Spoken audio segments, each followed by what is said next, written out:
This episode is sponsored by BetterHelp.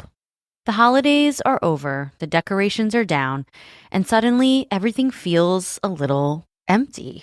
It's normal to feel the winter blues after the holiday excitement. January, February, and March are by far my least favorite months of the year. It's cold and dark, and I have to get some extra vitamin D on board. I also need to keep my regular scheduled appointments with my therapist. So if you're feeling that post-holiday funk, I definitely suggest you checking out BetterHelp because maybe it's time to talk. You might also be one of those people like me who makes New Year's resolutions and you get super motivated. So maybe you need someone behind you to hold you accountable and come up with a plan to meet your goals. BetterHelp is super convenient, totally online. You have a therapist right at your fingertips whenever you need them. So head over to betterhelp.com/wifeofcrime1 to get 10% off your first month. That's betterhelp.com/wifeofcrime1 for 10% off your first month. This episode is brought to you by Amazon. Sometimes the most painful part of getting sick is the getting better part. Waiting on hold for an appointment, sitting in crowded waiting rooms, standing in line at the pharmacy, that's painful. Amazon One Medical and Amazon Pharmacy remove those painful parts of getting better with things like 24/7 virtual visits and prescriptions delivered to your door. Thanks to Amazon Pharmacy and Amazon One Medical, healthcare just got less painful. This podcast is an unscripted, unedited conversation about true crime. We take the cases very seriously, but I don't take myself seriously at all, and neither should you. Welcome to Wife of Crime. So, Russ, this week on the podcast, I'm telling you a case that is actually very similar to a case we've already covered, a case that caused me to receive a ton of hate mail because of my opinion on it. So I'm curious to see if this week's story makes people who were mad at me about the other one have a little bit of a change of heart. This is the case of Julie Ray.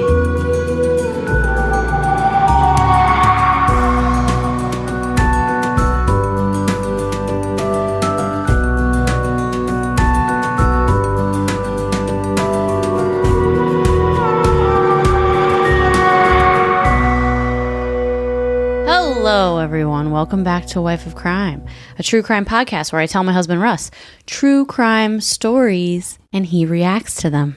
What's up, folks? It's Russ, a.k.a. Red Wine Russ, a.k.a. back for another one. Well, it wasn't last time. You've been Red Wine Russ. That's a tongue twister. It is. You've been Red Wine Russ a few times.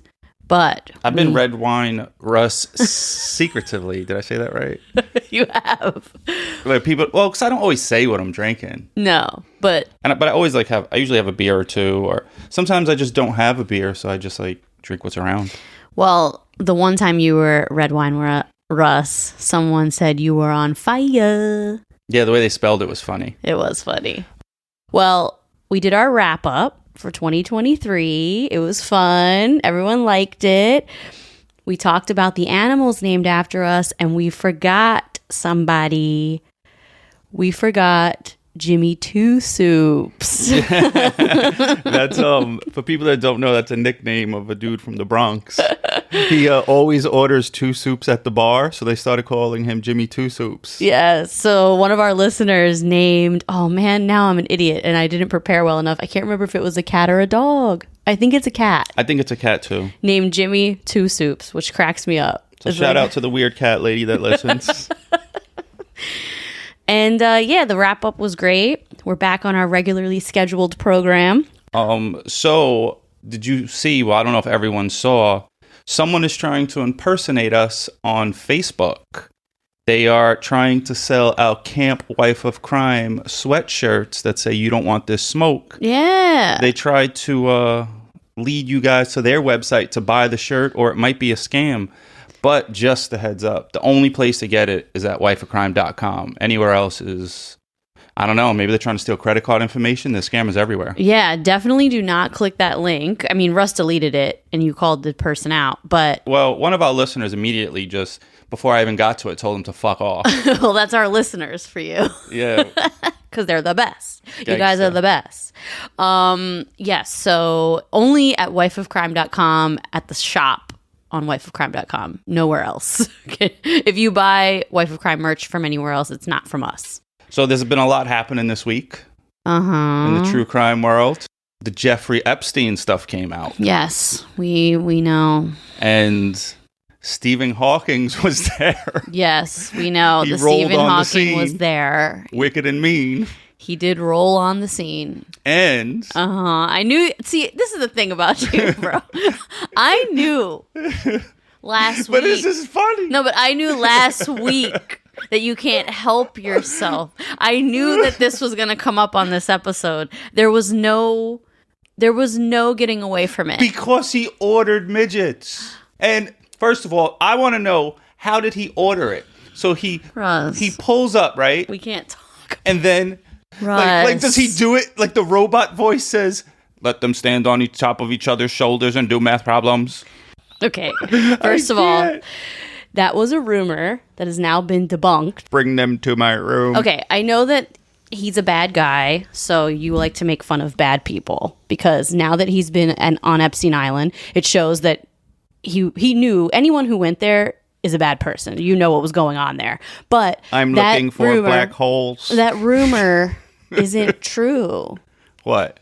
The rumor about the little people doing math equations on a chalkboard, it's not true. Someone photoshopped the court documents and posted it on Twitter. And then the person that did it actually came out and said, no, it really wasn't true. Oh, So I love that, sorry to though. burst your bubble. No, troll level on 100. I love that. Yeah, so that was not true. And I think it's crazy that we're focusing on Stephen Hawking and there's 5 bazillion memes about him, but then no one's talking about the people who are still alive that were on that list.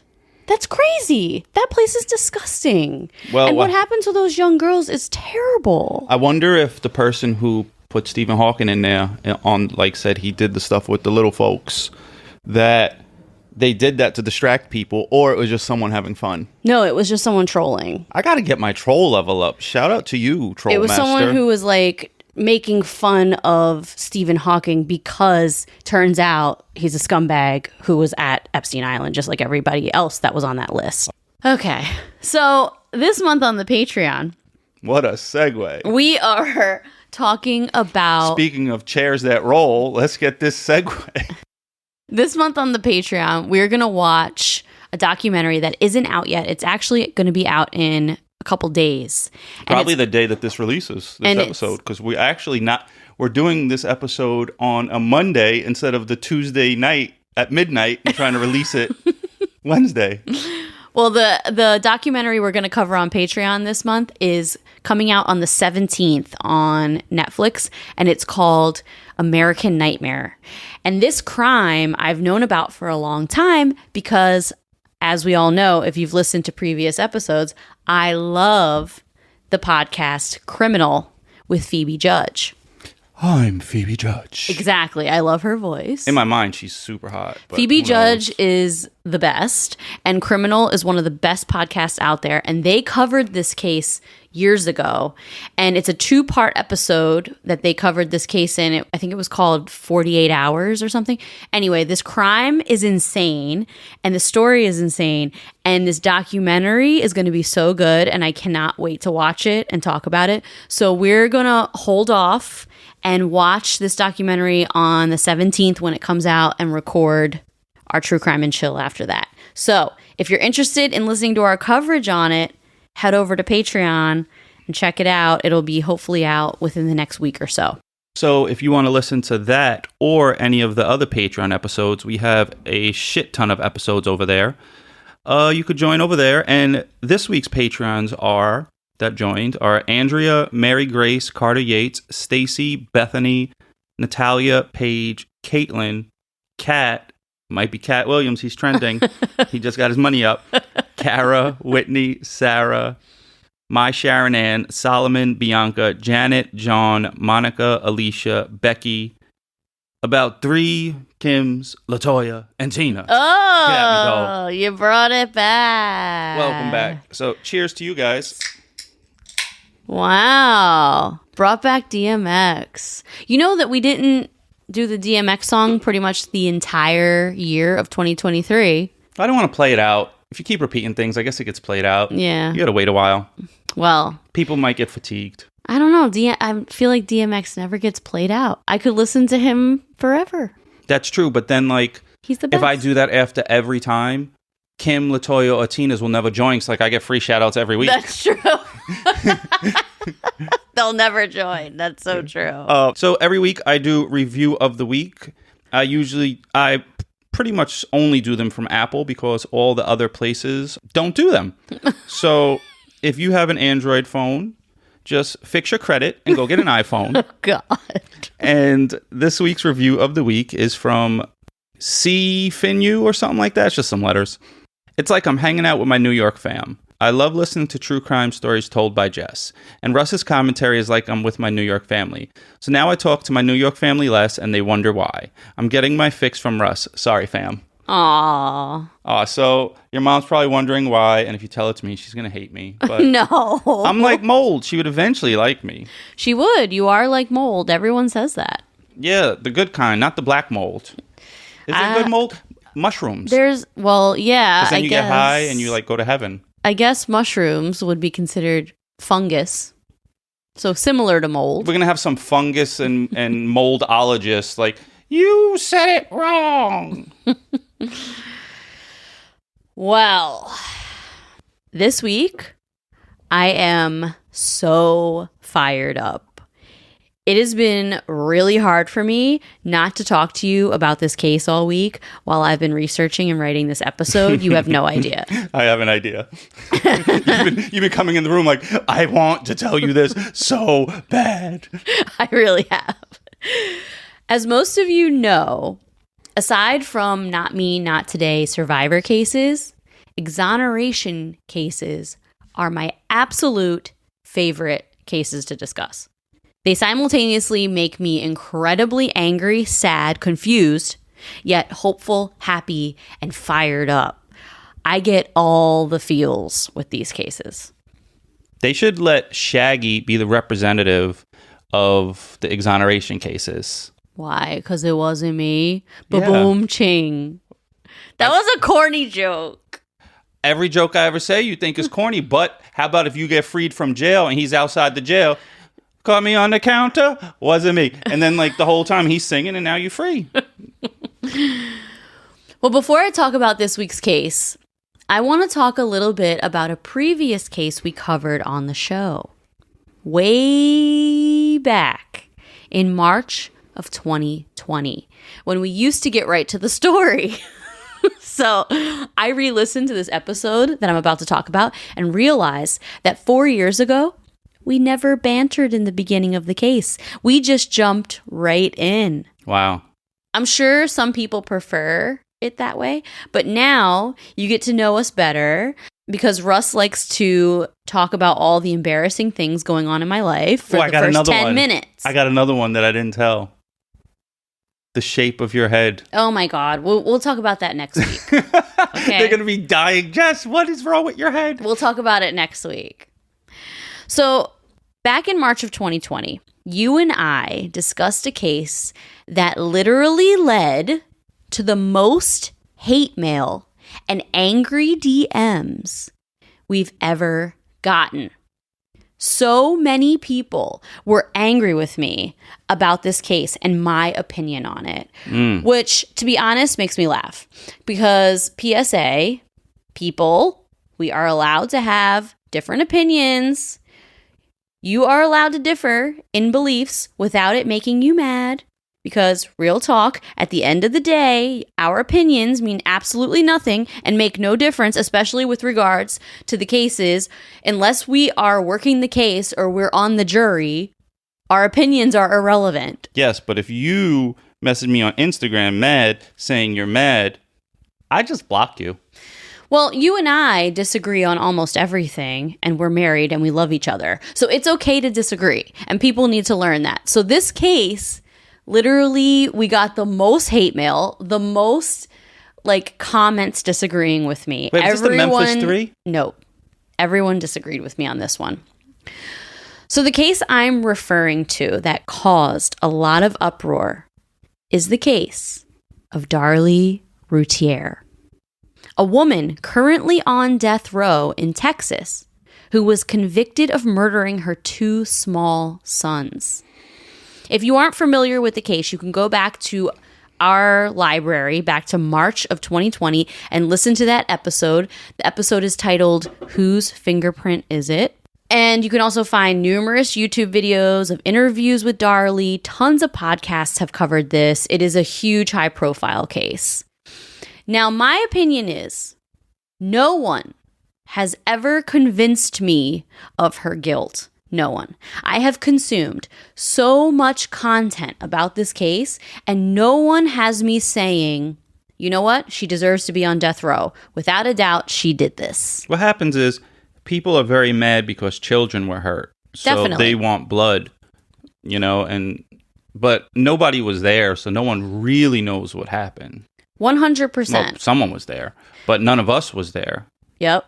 There are a lot of reasons for me to not be fully convinced, but the main ones are, number one, being the amount of education I have now received over the last couple years about junk science and how it is used and manipulated in courtrooms in America. This includes fingerprints, polygraphs, blood spatter evidence, Not if Dexter does it. scent dogs, and so many more junk sciences. Wait a minute. Fingerprints are junk?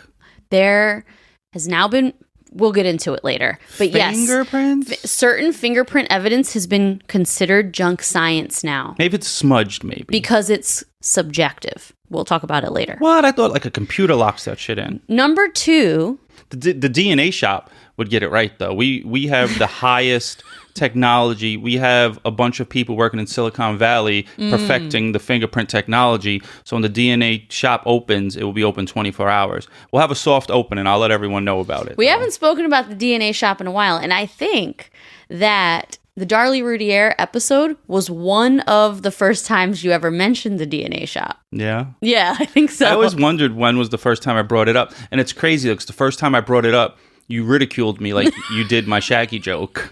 And that's so stupid. And you ridiculed me like you did when I said someone woke up dead. So a lot of times I get ridiculed, and then all of a sudden it becomes a part of us. Well, the DNA shop definitely... Russ, a.k.a. the ridiculed. Well, the DNA shop definitely became a part of us, and I think the Darlie Routier episode was one of the first times we spoke about it. It might not have been the first, but you had only spoken about it a couple episodes before that. So the second reason that I'm not convinced that Darlie Routier committed this crime is because anytime prosecutors have insufficient forensic evidence to win a case, they immediately turn to character assassination. And that's weak, bro. That's weak. You hit me with a bro. That's a cop-out. As soon as I see some shit like that, I'm immediately skeptical about any of the evidence being presented. Because you have to just assassinate someone's character because you don't have enough physical or forensic evidence to prove their guilt. You know what I always found weird, too? When someone has a clean record and they commit a crime, like if a crime is committed, they're like, oh, it's not them. They weren't, like, they have a clean record. Mm-hmm. But everyone commits, not everyone, but everyone who commits crimes commits their first crime. Like, oh, he's never committed a crime. Yeah, but now he has. Do you remember the Darlie Routier case? At all? Now that you said it, I do remember a case where 2 kids were killed. But do you remember the silly string video? Were they sleeping? Oh, yeah. The silly string video. Yeah, and everyone was saying it was her because she smiled.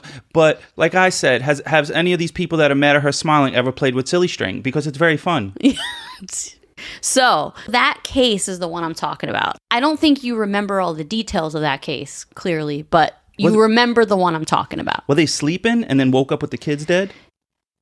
Her and her 2 children were sleeping in the living room. An intruder, according to her, an intruder came in, killed her children, stabbed her children, fought with her but kept her alive, and then escaped. And the police believe there was never an intruder and that she actually killed her kids. Okay, well, only she knows. Another thing I want to say, and look, I'm I'm definitely going to get heated. I might go off a little bit here, but you're used to it because sometimes my passion gets me heated. Just because someone works in a position that is supposed to serve the people, be it a cop, a prosecutor, a judge, a politician, a military person, a nurse like me, a doctor, a social worker, etc. Just because they do work that is supposed to do good does not mean they are good or moral people. Might be a paycheck. Please, everyone, let that sink in. I work in medicine, and there are terrible medical professionals out there who harm people. Terrible nurses and doctors who do the bare minimum, who harm folks, who kill people. And the same goes for our justice system. But there are good ones too. Of course. But the same goes for our justice system. Some of the people who work in that process, you cannot blindly trust these people, ever. That's naive and idiotic. And with the amount of information out there, it's imperative to educate ourselves and others, or listen to Wife of Crime, and I will tell you. So many people, including some people I will not name in the true crime community, get so focused on vilifying defense attorneys. How can they defend this person knowing they're guilty? Put them on blast. Let's be the 50 Cent of true crime. How do they live with themselves? Nah, bro. That is not who I'm focused on. No, I'm serious though, Russ. No, I focused on the nah, bro. You lost me. That's not what I'm focused on. At least the defense attorneys are real about what they're doing. Every person who breathes breath in America is entitled to a fair trial and a defense. Even scumbag piece of shit serial killers, they're entitled to a defense. We may not like it, but that's what defense attorneys do.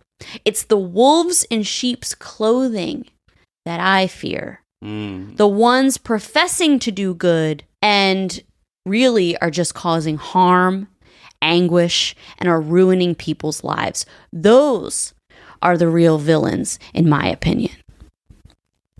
So stop blaming defense attorneys. Take that. Those of you who I will not name. Oh, we can't do the Puff Daddy voice anymore. He's guilty. Yes, we Well, can't. I don't know if he's guilty. I wasn't there either. And in the case of Darlie, the prosecution presented a question to the jury that solidified her fate in this case. They said, who else could have done this? Who walks into someone's home in the middle of the night, kills 2 little boys, and leaves the mother alive after a struggle, and then just walks out? Who would do something that horrendous? It doesn't happen, and it's preposterous. It's very suspicious. She is the main, what is that word? The suspect. Well, the case I'm telling you today answers that very question. Because, see, another mother was in this exact situation with a very similar story to Darlie's. This question was eventually answered after years of anguish. So I challenge you, if you have ever consumed content about Darlie's case and the hosts of the podcast you heard convinced you of her guilt, or you yourself looked at the whole story and came to that conclusion, I challenge you to hear this case, the case of Julie Ray, and keep an open mind. Because in my opinion, if someone is being put to death, it better be without a reasonable doubt. That's crazy. And Julie Ray's case will challenge your thoughts on Darlie Routier. Are you ready? I am ready. The case of Julie Ray and her son, Joel Kirkpatrick, is heartbreaking. And I'm going to do my absolute best to tell her story as accurately as possible. One of my main sources for this episode is her episode on one of my absolute favorite podcasts. I've said it many times. Wrongful Conviction with Jason Flom. She and her attorney, Ron Safer, tell her story. And like I said, it's simultaneously heartbreaking and inspirational. Check it out after this if you're interested in hearing her first-hand account of this story.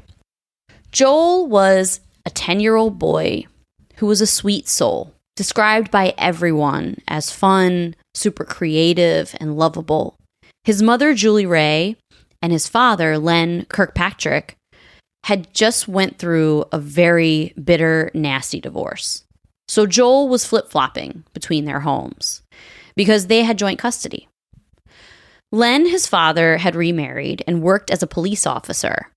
Julie decided to go back to school to get her PhD. So she was a full-time student who was also working full-time. They lived in a small town called Lawrenceville, Illinois. Julie described her relationship with Joel as incredibly close. They had a lot of fun together. Julie was also a black belt in Taekwondo. Nice. Taekwondo's people are good at kicking. Which is something her and Joel did together. They went to these Taekwondo classes together. On October 13th, 1997, Julie was woken up in the middle of the night by the sounds of her 10-year-old son, Joel, screaming. She immediately ran into the bedroom. She didn't see her son laying in his bed, but she did see a man standing in her son's doorway holding a knife and wearing a mask. She immediately grabbed this man and started struggling with him. The man dropped the knife in the struggle. He pushed her off onto the ground, and he was trying to get out of the house. So this house is like set up like a rancher. Yeah. Okay. There's a long hallway, but it's a small rancher. So the hallway leads to the front door, and then there's the bedrooms going down the hallway. Kind of like a house we've been shopping for. Yes. So she's grabbing on this guy. He dropped the knife, and he just keeps pushing her away as he's walking out the front door down the hallway. Was he alone? Yes. He was alone. Damn, I thought maybe she could take him because she's a black belt. Well, she tried. She kept grabbing him, but he's a man and bigger than her and stronger than her, so he pushed her to the ground. Shit. She jumped up and grabbed him again, and he pushed her again onto the ground. This time, she grabbed his leg because she thinks her son has been kidnapped. She looked in her son's bedroom and didn't see him in there. She just sees a man in there. So she's like trying to grab this guy, like, where's my son? Yeah. She grabs his leg, and he starts walking out of the house, dragging her out of the house by his leg. Oh, no. Right? So they get outside. They're wrestling around, and the man finally grabs the back of her head, grabs her hair, and slams her face into the concrete, knocking her out. She passes out for a second. When she comes to a few minutes later, she sees the man down the street. He's gone. He walked away, but she's all out of it. So eventually she comes to, she stands up, and she runs over to her neighbor's house, her next door neighbor, because she thinks her son has been kidnapped, like I said. So she calls police from there. Last year, Save More Money was the most popular New Year's resolution in America. Clearly, a lot of us feel like our money is slipping through our fingers.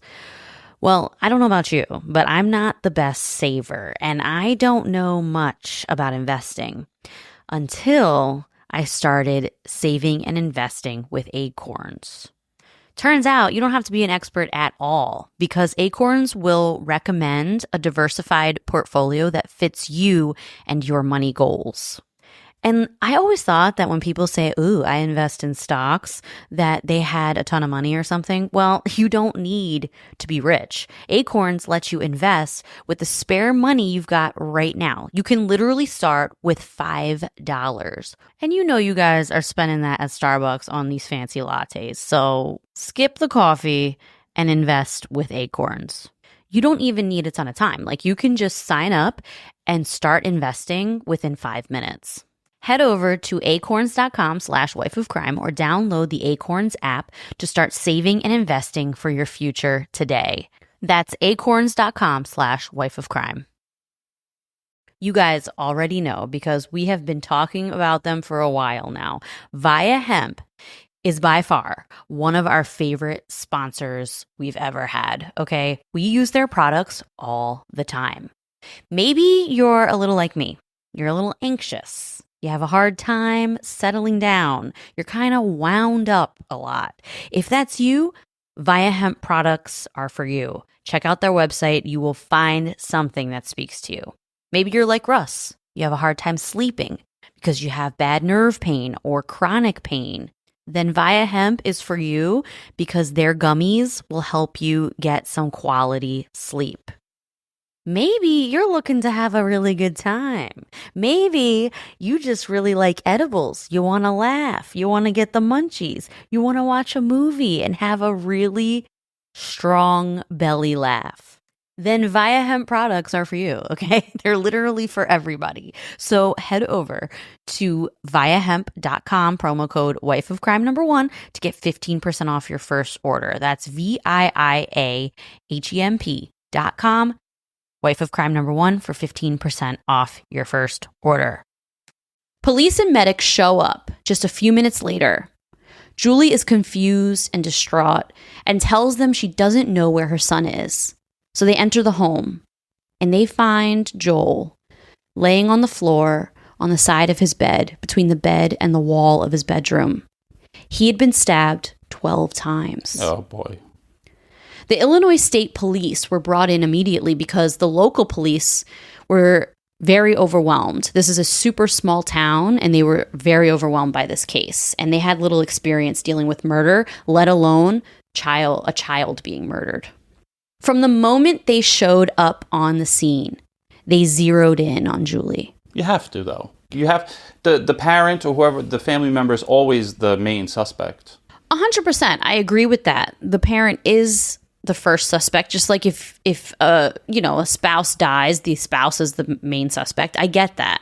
But the problem is when a child dies and the parents are the first suspects, that's fine, but you got to look at other options. You can't just zero in on the parent and not investigate the crime. Yeah. And that's what happened. The investigators immediately suspected Julie. They took it and they ran with it, and they looked no further. They built their case around this theory. The knife used to stab Joel was a knife that came from Julie's knife set. What murderer doesn't bring their own murder weapon to a murder? The glass door in front was shattered, but all the glass was on the outside of the house instead of the inside. So if someone is breaking in and they smash the door in, wouldn't there be glass inside the house? If you have a murderer in your house who killed your sleeping son, why didn't he kill you too? Why would anyone just break into a home to kill a small sleeping child for no reason and just leave? These questions sound very familiar. They sound just like the questions from Darlie Routhier's case. That's true. You wouldn't think that this would happen twice or once. Exactly. Because if no one stole anything, then it's really suspicious. No one stole anything in either case. As I said, police zero in on Julie, and they built their entire case around her being the perpetrator.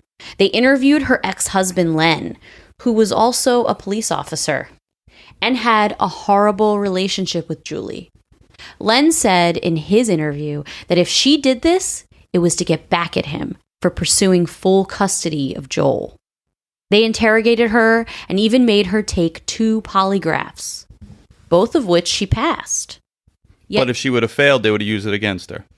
Yeah, definitely. Yeah. That's why polygraphs, that doesn't make sense. Like, they only use it one way. Like, if I pass, leave me alone then. If you're going to try to convict me off of this. I know you can't convict them, but they do say people failed a polygraph. Well, that's why they're considered junk science at this point. What is a polygraph? Like a heartbeat sensor? Like, just put on my Apple Watch and ask me questions. Yeah, it measures your heartbeat, your respirations, your blood pressure. They put a blood pressure cuff on you. At any time, was this considered facts for court? Yeah, of course. But now they consider it's not admissible in court. Like, they consider it junk science at this point. It's like being a fortune teller. Might as well bust Not exactly. Might as well bust out tarot cards at in court. Well, they continued building this case against her. The local prosecutor at the time refused to take this case. He told the police there is not enough evidence to indict her. Their investigation went on for 3 years, but they weren't seeking the truth. They were trying to prove it was Julie. They dug up her septic tank in an attempt to prove she washed Joel's blood off of her. That's a real shitty move. So instead of looking at other possibilities of people who could have done this, Illinois State Police just got another prosecutor, a man by the name of Ed Parkinson, who was a state prosecutor from the appellate prosecutor's office. They indicted Julie with a grand jury. Ed Parkinson promised the defense that if the jury asked about the polygraphs, he would tell them that she passed them. So when the time came and the grand jury asked about the polygraphs, he said, quote, "Out of fairness to the defendant, I will not answer that question." And even he literally said that in a grand jury. Whether she passed or failed, it doesn't mean anything either. What a snake. But this is 1997, so people didn't know that. It did mean something to this jury.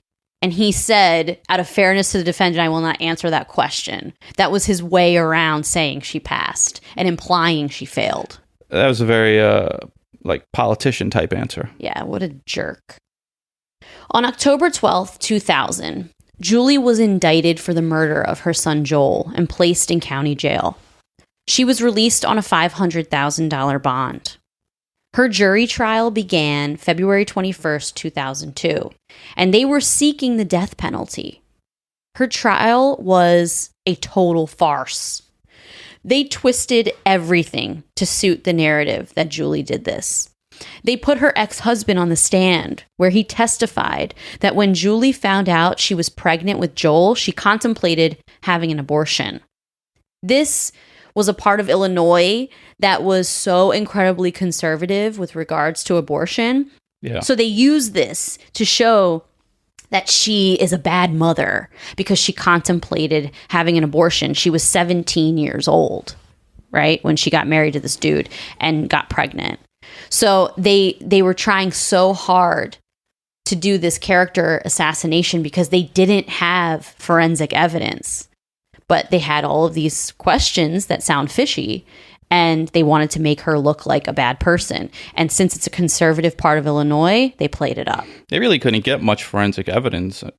It's her house. Like, her DNA is all over the place. True. But they didn't investigate it. That's the problem. They zeroed in on her from the beginning and just tried to prove it. They claim she was angry about the custody battle that was happening between her and her ex-husband, and she did this because if she can't have Joel, no one can. They used a blood spatter expert to explain 2 small droplets of blood on her shirt. Although there were only 2 tiny droplets, they didn't say this to the jury. They just said there was blood from Joel on her shirt. If someone stabs someone 12 times, there's not going to be 2 tiny little droplets of blood on them. That's true. You're going to be covered in that person's blood if you're stabbing them 12 times. Whose blood was it on her shirt? Her son's. But it was 2 tiny droplets. Where'd the blood come from? It probably came from the perpetrator when she was struggling with him, who had her son's blood all over him. Oh, yeah. Or the floor, or, the True. knife that dropped during the struggle. But they didn't explain any of this. They just said that Joel's blood was found on her shirt. They brought up the glass from the door being on the outside of the home, saying that she staged this entire thing. So she punched the door through from the inside of the house, and that's why the glass was on the outside. We need a glassologist. Her defense attorney was ill-equipped to fight this battle. He also did not allow her to take the stand. In closing arguments, the prosecution said to the jury, "Who else could have done this? Do you really believe a random man broke into their home, killed a little boy, and just left without killing her too? That's preposterous." All roads are leading to her, though, if you're looking from the outside. Yes, but like I've said multiple times now, they didn't investigate this crime. Their goal was to prove she did it without investigating any other theories or thinking that there's a possibility that anyone else could have done this. So they didn't look into her fighting the guy at all? Nothing. Oh, but how did the glass get outside the door? Did the guy bust out the door to leave? Well, yeah, definitely. We'll talk about that later. But yes, they didn't even look into it. They didn't even look into an other perpetrator. They literally didn't believe her from day one, from the moment they saw her and interviewed her. And from that moment on, they built this case to prove she did it. And with that, March 2002, the jury deliberated for just 5 hours and then convicted Julie of murder. And she was sentenced to 65 years in prison. Is 5 hours a short time to deliberate? Yes. That's crazy. I would think like you just walk in, someone's guilty or not. I'm like, oh, they are, they aren't. What else are we talking about? You have someone's life in your hands, and you have to analyze all of this evidence that's been presented to you, and you are literally determining someone's fate. This woman was about to serve 65 years in prison, which means at this point she would die in prison. And that life is on your hands. Well, I was also the person in school that always finished my test first. Like if it was multiple choice, because either I know the answer or I don't. They're like, go back and double check it. Like either I knew it or I didn't. But the thing with jury trials is that if the jury doesn't come to a conclusion where they're all on the same page, it's a mistrial. So even one person says no, it isn't like majority rules. Well, a jury has to sit there and deliberate that. They have to talk through all the evidence and everyone has to agree, all 12 of them. Oh. So that's why 5 hours on a murder trial is a short amount of time. 2 months later, on May 31st, 2002, ABC's 2020 aired this story, and a woman named Diane Fanning, who was currently writing a book about a serial killer named Tommy Lynn Sells. That sounds familiar. Saw the show. We covered Tommy Lynn Sells in a Survivor episode a few years ago about Crystal Searles, a young girl whose throat was slit by him after he broke into the house in the middle of the night and murdered her young best friend in Texas. She survived the attack and ended up being the person to take him down. Do you remember the story? What was the episode called? I'm trying to find out now.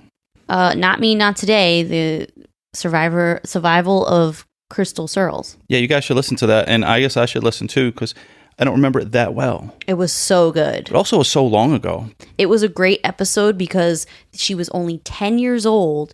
She got her throat I remember. slit, Yeah, it was a little girl. Yep, now I remember. Ran to the neighbor's house, and then she was intubated she was intubated, and she asked them to take the tube out so that she could help catch this guy. She gave a description and everything. Well, he murdered a total of 22 people, multiple of which were children. Diane Fanning, the lady writing the book about him, had regular communication with him. So she saw this 2020 episode and she wrote him a letter. Not giving too many details. She just asked if he murdered a boy in Lawrence, Illinois. And he responded, was it on the 13th? What? He remembers the dates? Yes, I killed him and I fought with his mother. Wow. She grabbed my leg and I dragged her around before knocking her out. Wow. Piece of shit. Crazy, right? Diane contacted the Downstate Illinois Innocence Project after she went to the Illinois State Police, who went to Texas and interviewed Sells, and they weren't convinced. So originally she contacted the Illinois State Police, right? So them and the prosecutor's office went all the way to Texas, where Tommy Lynn Sells is being held, and they interviewed him, but he got a few details wrong. Like the street the house was on. He got like little details wrong. But he knew it was the 13th. He knew he dragged her around. He knew he knocked her out. Exactly. Like, I don't even know how to get around without GPS. I follow a blue line. You ask me which street I'm on. I'm like, I don't know, the blue line one. Exactly. And this crime happened in 1997. At this point, this is 2002. This is 5 years later. Do you really think he's murdered 22 people? Do you really think he's going to remember all these tiny, minute details? He remembered the date. Well, that's pretty minute. I mean, it's not minute, but like remembering the specific date that I did something is really difficult. So he does remember details, so that is a little sketchy too. Well, he did remember details, and he remembered enough to describe the struggle with Julie exactly as she described it. No, it sounds like him, yeah, for sure. But the police still didn't want to prosecute him. I wonder what their conversation was like. Why not? Well, after Diane contacted the Innocence Project, they got to work to build a case to corroborate like Barbara Wawa. Sell's R.I.P. confession. So the investigation by the Innocence Project resulted in an eyewitness testimony from a man named Alan Berkshire who saw Sells in Lawrenceville the weekend Joel was killed. So the police should have done this a long time ago. Tried to find a perpetrator, asked for witnesses. They didn't do any of this. Sometimes it just seems like they just get on the scent, like a dog. You get on the scent of one thing and you just focus on that, and that's it. And you just try to prove your point.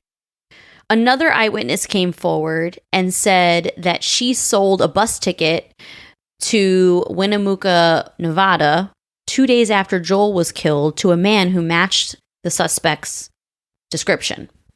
The Innocence Project took all their evidence to the Prisoner Review Board. It included statements by ex-law enforcement who knew a deputy who was first on the scene and gave a false testimony at the original trial. False testimonies that put people in jail, if found that you were lying and trying to put someone in jail on purpose, and it's like an absolute fact, you should face the time they were facing because you're trying to steal their life. 100%. Because what's stopping someone from giving a false testimony if there's no consequence? Exactly. I mean, and this happens all the time. Cops lie, prosecutors lie, people lie on the stand all the time. Well, this is why you got to vote for us. I don't know what I'm going to be in charge of, but if I'm in charge of something, I would say you can't do that. But despite all of this, on June 24th, 2004, Julie's conviction was vacated. Not because of any of this evidence, but because of a technicality. So she could have been out a long time ago on this technicality. Yes. The technicality was that the law was violated when they brought in this special prosecutor, Ed Parkinson, because the original prosecutor said there wasn't enough evidence to indict her. They went to the special prosecutor's office, which is an appellate prosecutor. They brought him in, and that's against the law. As soon as Julie stepped out of prison, she was rearrested. Oh. Prosecutors demanded a retrial. Julie was released on bond, and the Center for Wrongful Convictions assembled a pro bono team of lawyers led by her attorney, Ron Safer, who was a former prosecutor turned defense attorney. So he knows the game. He definitely knows the game. And the wrongful conviction episode that I got my information from for this case, he's in it and he's interviewed, and he tears the prosecutor's office apart. On July 26, 2006, a jury found Julie not guilty of killing her son, and she was finally free. How long was she in jail? She was in jail from 2002 to 2006. Only 4 years. Good for her. Okay, I mean, it sucks. No, it sucks. But I mean, and her son's dead. Not good for her. But there's people that get out of jail after spending 20, 30 years sometimes. So, definitely. You know, but you still have your life. You still have the rest of your life, but you're going to be traumatized, obviously, because your kids were murdered. You were blamed for it. No one you're a believed child, you. not your kids. She was granted a certificate of innocence on November 29, 2010, and awarded a whopping $87,000, which is disgusting. The prosecutors and investigators in this case... I'm just laughing because you said whopping. Yeah, I did it on purpose because it's a joke. The prosecutors and investigators in this case have never been disciplined. None of them. They're all just working. Hi, guys.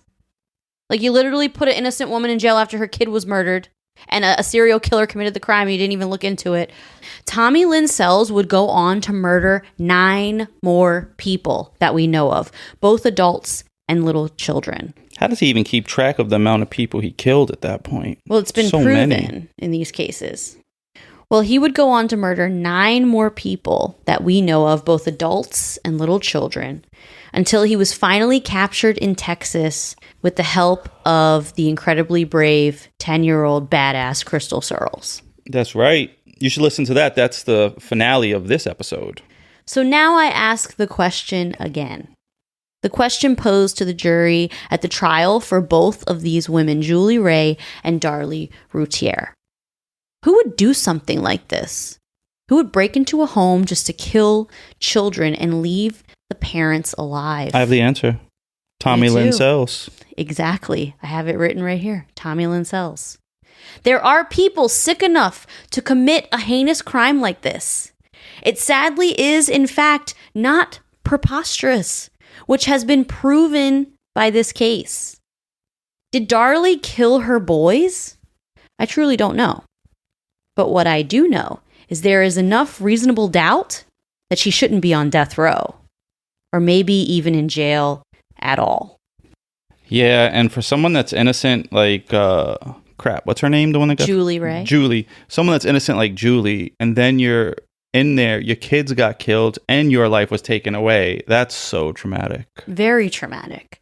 So if Darlie is innocent, it's incredibly traumatic. She's been on death row for over 20 years. Well, you know, because I don't know if she did it, and like there's not a lot of evidence and pointing in all these different directions and stuff. It's like a 50-50. She could have did it. She couldn't have did it. I just can't tell you. But that's the thing. Do we put people on death row with a 50-50? Obviously. We should not be. We should not, but we do. If you guys are interested in a deep dive on junk science, Wrongful Conviction Podcast has a whole series on it. You can just look up Wrongful Conviction Junk Science in your podcast app, and all the episodes in the series will come up. Junk science is very interesting to me because it's supposed to be scientific, but in fact, it's subjective. That's something actually I'm interested in. I don't really listen to a lot of pods like I used to. Well, according to an article from ProPublica.org, I thought you were going to say according to the article from the Popo. No, from ProPublica.org. If you don't know what Popo is, that could be the police. I think everyone that listens knows what Popo is. Not everybody. Well, according to an article from ProPublica.org, quote, junk science refers to any theory or method presented as scientific fact without sufficient research or evidence to support it. Some types of junk science have virtually no supporting evidence, while others are oversimplifications of real but complex scientific findings.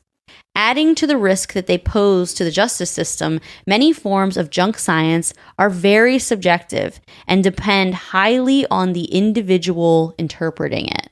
So examples of junk science would be 911 call analysis, when people if they seem calm or they seem extra excited, because who knows how you're going to react in that situation. Exactly. They have experts get on the stand and claim that they analyze 911 calls and they're an expert on it. Well, like, no, this is subjective. This isn't scientifically proven. It's your opinion at the end of the day. Yeah, some people are calm. Some people go crazy. Some people have delayed reactions.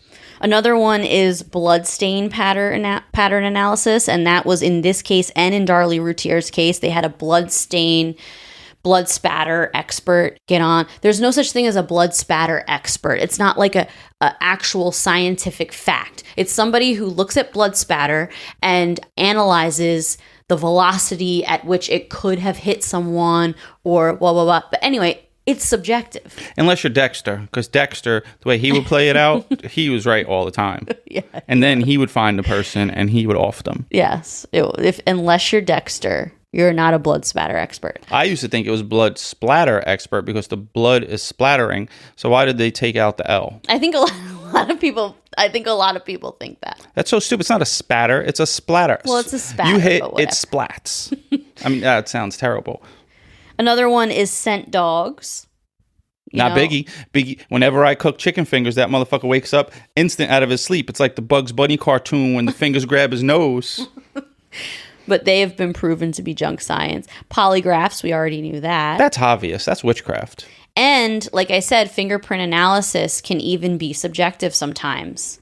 And at this point, they're considered junk science. So is bite marks. Bite marks is another one that has been proven to be junk science because bite marks can also be considered subjective, and they've put innocent people in jail. That's crazy because, like, what are the chances of, like, say your husband is missing a tooth, but someone comes and tries to kill you and he bit you and he's missing a tooth too in the same spot? Exactly. First of all, make sure your husband has all his teeth then. Exactly. I don't know.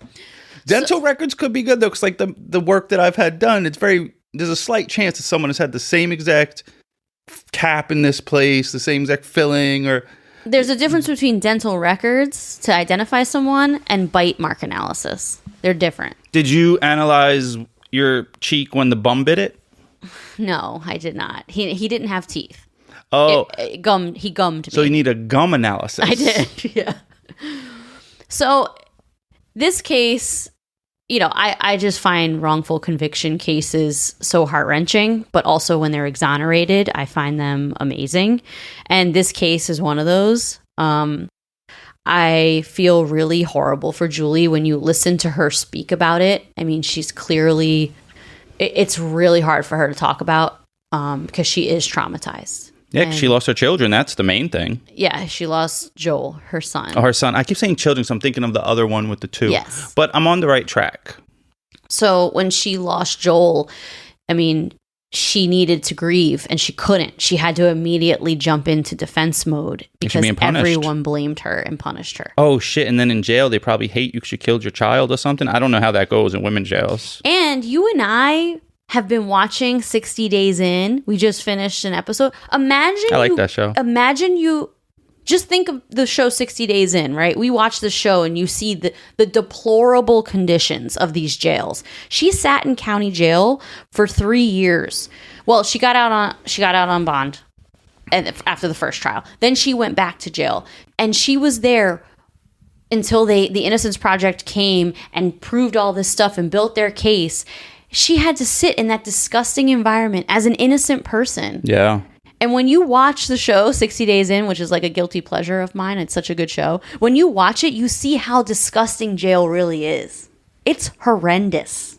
It And is. imagine you're innocent and you're sitting in there. And some of these people sit in there for 30 years.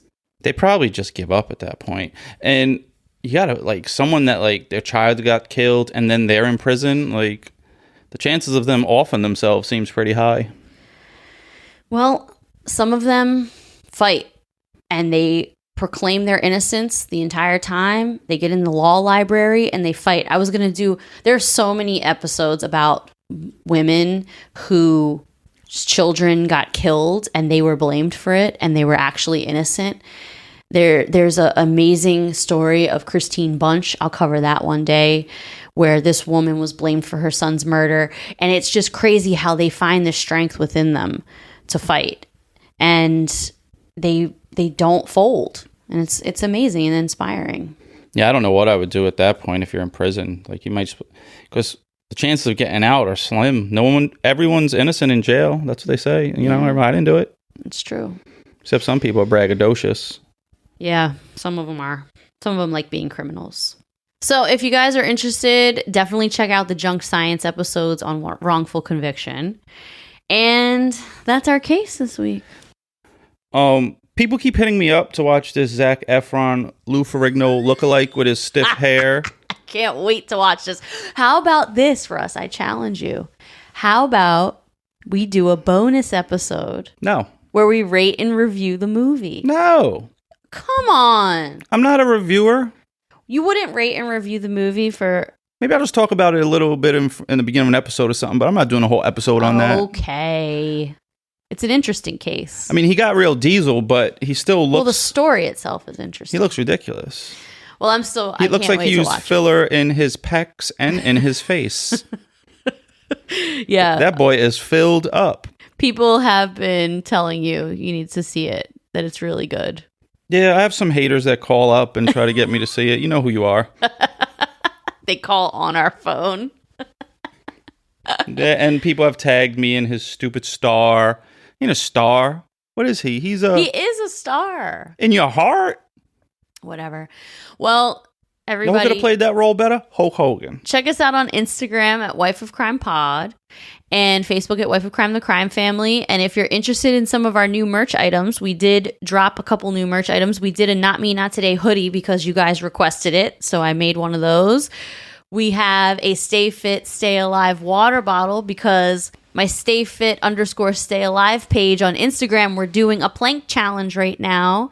And one of our listeners named it #plank for the mold because Russ is the mold and we're planking in honor of him. I could plank longer than Jess. So we are up to 30-second planks. If you're interested in joining, we got I think 17 days left of the challenge. And then we also put out You Don't Want This Smoke sweatshirt. Yeah, that one's cool. I got to get one of those. Yeah, that one's really cool. I'll be the corn wearing my own merch. So if you're interested in those, go to wifeofcrime.com to the shop on our website. And we will talk to you later. And don't forget, #vote for us. He's for us. All right, everybody. Have a good week. Bye.